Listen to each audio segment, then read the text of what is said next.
अस्सलामुअलैकुम एवरीवन।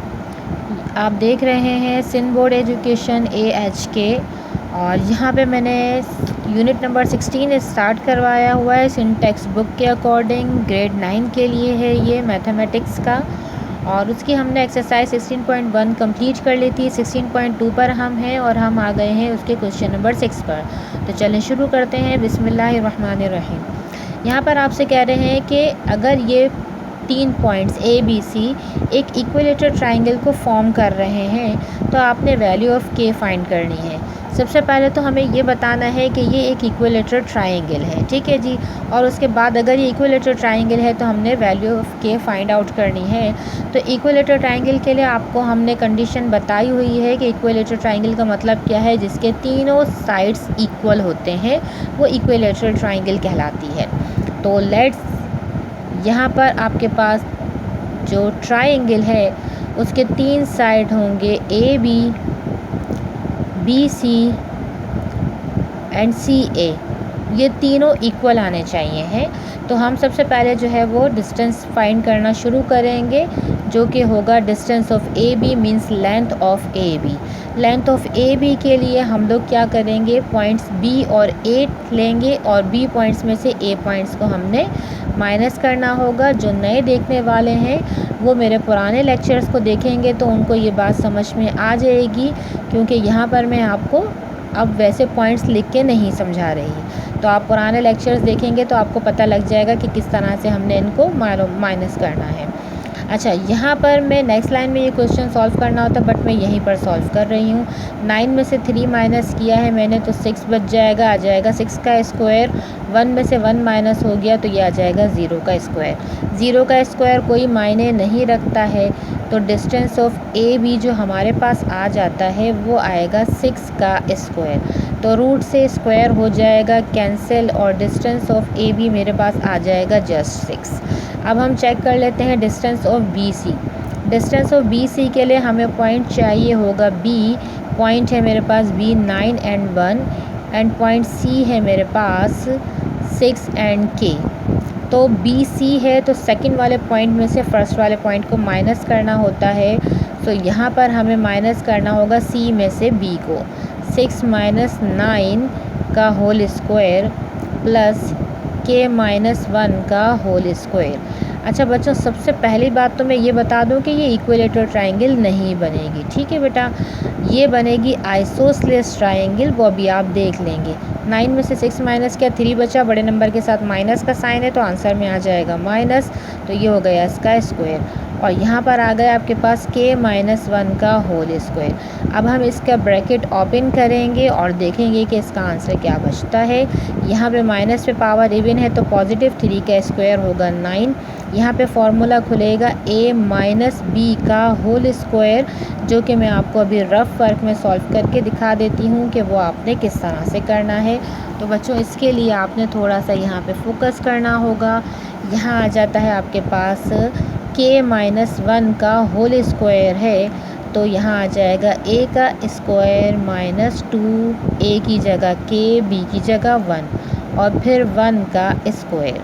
तो आ जाएगा K square minus 2K plus 1। तो मैंने यहाँ पे डायरेक्टली इसका फॉर्मूला ओपन कर दिया था।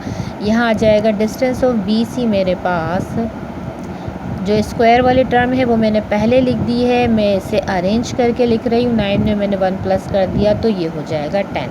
ये आ गया डिस्टेंस ऑफ BC। इसका कोई परफेक्ट रूट नहीं निकल रहा बिकॉज इसके अंदर अल्फ़ाबेट है। तो अब हमारे पास जो रह जाता है वो है distance of CA। Distance of CA exactly यही आएगा हमारे पास। अभी हम चेक कर लेते हैं। इसके लिए मुझे पॉइंट्स चाहिए होंगे C और A, और मैं A में से C को माइनस करूँगी। तो A के पॉइंट है 3 और C का पॉइंट है 6 और फिर A का पॉइंट है 1 और C का पॉइंट है K। इसका आ जाएगा होल स्क्वायर।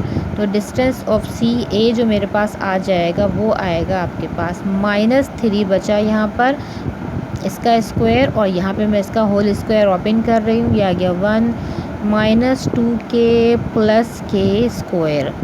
तो यहाँ आ जाएगा distance of CA is equal to 9 plus 1 minus 2K plus K square. अभी मैं इसे अरेंज करके लिखूँगी तो ये बिल्कुल यही आंसर आ जाएगा। देखें के स्क्वायर को पहले लिखा, 2k को बाद में लिखे, 9 में 1 प्लस कर दिया, 10 आ गया। तो बच्चों मैंने आपको शुरू में ही बताया कि ये इक्विलेटरल ट्रायंगल नहीं है। अगर ये इक्विलेटरल ट्रायंगल होती तो तीनों साइड्स इसके सेम आते, तीनों साइड्स तो सेम नहीं आ रहे। तो अब हमने क्या करना है, यहाँ पर हम लोगों के पास दो साइड्स जो सेम आए हैं, हमने उन दोनों साइड्स को ही लेकर चलना होगा। मींस इन दोनों में से मैं किसी एक साइड को लूँगी और कंपेयर करूँगी इन दोनों के साथ। Let A B and B C को मैं कर रही हूँ कंपेयर, ठीक है। मैं इन पे स्क्वायरिंग करूँगी ऑन बोथ साइड। तो पहले मैं इनकी वैल्यूज़ लिख देती हूँ। यहाँ पर आ जाता है, सॉरी, ए बी का आंसर आया है 6 और बी सी का आंसर आया है रूट के अंदर जो कि है के square minus 2k plus 10। Now squaring on both side या टेकिंग स्क्वायर और बोथ साइड, ठीक है बच्चों। तो यहाँ पर अब हमने इसकी स्क्वायरिंग कर दी है, 6 का स्क्वायर हो जाएगा। मैंने स्क्वायरिंग क्यों की है, क्योंकि मुझे रूट को कैंसिल आउट करना है। जब तक रूट कैंसिल नहीं होगा 10k का आंसर नहीं निकलेगा, तो इसलिए मैंने स्क्वायरिंग की है। अच्छा बच्चों एक और बात भी बताती चलूँ, यहाँ पर ये रूट से स्क्वायर कैंसिल हो गया और जो यहाँ k का आंसर आएगा आपकी बुक के अकॉर्डिंग k का आंसर बिल्कुल चेंज होगा, ठीक है जी। आपकी बुक में वो आंसर्स नहीं है जो यहाँ पर हमारे पास के आंसर आएंगे, क्योंकि मैंने आपको शुरू में बताया था कि इस बुक्स में बहुत सारी गलतियाँ हैं। तो मैंने के स्क्वायर को यहीं रहने दे दिया है, 2k को भी यहीं रहने दिया, 10 को भी यहीं रहने दिया, 36 यहाँ आके हो जाएगा माइनस 36, तो यहाँ पे बच गया 0। यहाँ आ गया के square minus 2k plus 10, sorry 36 में से 10 माइनस करते हैं तो हमारे पास बच जाता है माइनस का 26, ठीक है जी। अच्छा अब देखें, यहाँ पर आप फैक्टराइजेशन भी कर सकते हैं जो मिडिल टर्म ब्रेक वाली होती है, या फिर आप यहाँ पर जो क्वाड्रेटिक फार्मूला है वो भी अप्लाई कर सकते हैं। तो मैं यहाँ पर क्वाड्रेटिक फार्मूला अप्लाई करूँगी क्योंकि यहाँ पर फैक्टराइजेशन पॉसिबल होगी नहीं। देखिए फैक्टराइजेशन में हमें ये करना होता है, फर्स्ट नंबर लास्ट नंबर को मल्टीप्लाई करना है, जो भी इसका प्रोडक्ट आएगा उसका एलसीएम लेना होता है और एलसीएम के जो भी फैक्टर होते हैं उनको प्लस या माइनस करने से मिडिल टर्म आनी चाहिए। तो यहाँ पर मेरे पास 26 आ जाएगा और 26 का एलसीएम लूँगी तो 13 2 ज़ा 26 होता है, बट 13 में से 2 माइनस करते हैं तो हमारे पास जो है 11 बचेगा, जबकि मिडिल टर्म हमारी 2 है। तो फैक्टराइजेशन यहाँ पर पॉसिबल नहीं होगी, तो मैं यहाँ पर अप्लाई कर रही हूँ क्वाड्रेटिक फार्मूला। क्वाड्रेटिक फार्मूला मैं आपको बताऊँगी नेक्स्ट पेज पर। जब तक आप इस सॉल्यूशन का स्क्रीनशॉट ले लीजिए कि हम नेक्स्ट पेज पर आ जाएँ तो आपके लिए आसानी होगी। तो बच्चों मेरे पास इक्वेशन थी K square minus 2k minus 26 is equal to 0। अब हम यहाँ यूज़ कर रहे हैं क्वाड्रेटिक फार्मूला। तो मैं यहाँ पे क्वाड्रेटिक फार्मूला आपको सबसे पहले लिख के बता देती हूँ। क्वाड्रेटिक फार्मूला मेरा है यहाँ पर x is equal to minus B plus minus root के अंदर आ जाएगा B square minus 4ac upon में आ जाता है 2a। तो ए बी सी हम फाइंड करते हैं इस इक्वेशन के अंदर से। जो भी स्क्वायर वाली टर्म के साथ नंबर होता है वो ए कहलाता है, जो सिंगल पावर वाले के साथ नंबर होगा वो बी कहलाएगा। आप इसे ये भी समझ लें कि आपने अरेंज कर देना है पहले इक्वेशन को, पहला नंबर ए, दूसरा नंबर बी, तीसरा नंबर सी। तो हमें इसके साइन के साथ लिखना होगा। सो ए आ गया मेरे पास 1, बी आ गया मेरे पास -2 और सी आ गया मेरे पास -26। चलें जल्दी से मैं इसकी वैल्यूज़ पुट कर देती हूँ। अच्छा यहाँ पर फार्मूला में x लिखा हुआ है, तो आपके पास जो अल्फ़ाबेट यूज़ हो रहा है आपने फार्मूला में वही वाला अल्फ़ाबेट पुट करना होगा, ठीक है बच्चों। तो मैं यहाँ पर पुट कर रही हूँ k, ठीक है जी। k is equal to minus का साइन फार्मूले का, b की जगह मुझे पुट करना है -2 प्लस माइनस, फिर है रूट के अंदर b का स्क्वायर, तो b मुझे दिया हुआ है -2 फार्मूले का -4, a की जगह आ जाएगा 1 और c की जगह आ जाएगा -26। अपॉन में आ जाता है मेरे पास 2 और a की जगह आ जाएगा 1। So k is equal to minus minus हो जाएगा +2, ये आ गया प्लस माइनस 2 का स्क्वायर हो जाएगा 4, माइनस पे पावर इवन है तो वो हो जाएगा प्लस, माइनस माइनस मल्टीप्लाई होके हो जाएगा प्लस। 4 को 26 से आपने मल्टीप्लाई करना है तो इसका आंसर क्या आ जाता है आपके पास 104, ठीक है जी। यहाँ पे हम मल्टीप्लाई भी करके चेक कर लेते हैं रफ वर्क में, तो यही आ जाता है आंसर 104। अपॉन में आ जाएगा 2 1 ज़ा 2, के इज़ इक्वल टू, यह आ गया 2 प्लस माइनस 104 में 4 प्लस कर दिया, सो आ गया 108, अपॉन में आ जाएगा 2।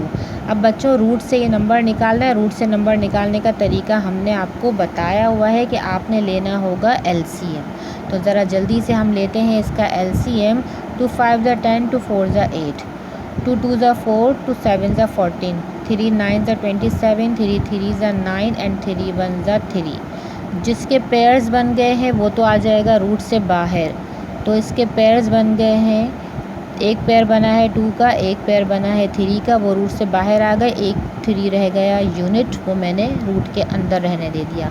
अब आ जाएगा आपके पास ईदर एंड और वाली कंडीशन। ठीक है बच्चों, ईदर और का मतलब ये है कि अब जो आपके पास दो प्लस माइनस में रूट में थे आंसर, आपने उनको सेपरेट कर देना। ये आ गया 2 प्लस के साथ 2 3 ज़ा 6, रूट 3 अपॉन में आ गया 2।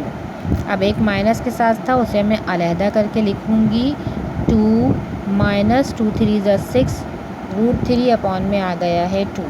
देखें ये दोनों एक नंबर में आते हैं टेबल में, तो यहाँ से मैंने 2 को लिया है कॉमन, यहाँ से 2 कॉमन लिया तो बचा 1, यहाँ से 2 कॉमन लिया तो 2 3 ज़ा होता है 6, यहाँ कॉमन लेने वाला प्रोसेस था। इसी तरह यहाँ पर भी मैंने 2 को कॉमन लिया तो यहाँ आ गया 1 माइनस 3 रूट 3 अपॉन में आ जाएगा 2। ये 2 से ये वाला 2 हो जाएगा कैंसिल, तो एक जो के का आंसर आया है वो आ गया 1 प्लस माइनस 3 रूट 3, जबकि आपकी बुक में दिया हुआ है 4 एंड माइनस 2, तो वो आंसर आपका रॉन्ग आंसर है। ये आ गया आपके पास इसका करेक्ट आंसर। उम्मीद करती हूँ ये क्वेश्चन आपको समझ में आ गया होगा। अगर आपको कोई भी कन्फ्यूजन है तो मुझे आप कमेंट करके पूछ सकते हैं। तब तक के लिए मिसेस काशिफ को इजाज़त दीजिए और मेरी वीडियोस को देखते रहिएगा। अल्लाह हाफ़िज़।